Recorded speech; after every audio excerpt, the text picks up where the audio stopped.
রাত 2:19। পুরা ঘর অন্ধকার। শুধু টেবিলের ওপর রাখা জাইদের ফোনটা নিজে থেকেই রেকর্ডিং চালু করল।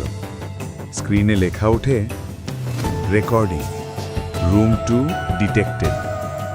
জাইদ থমকে গেল। তার বাসায় তো একটাই রুম।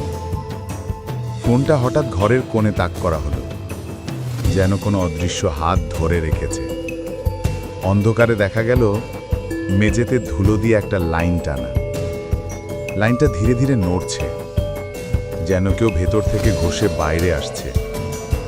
তারপর একটা গলা, একদম জোরে না, কিন্তু খুব কাছে।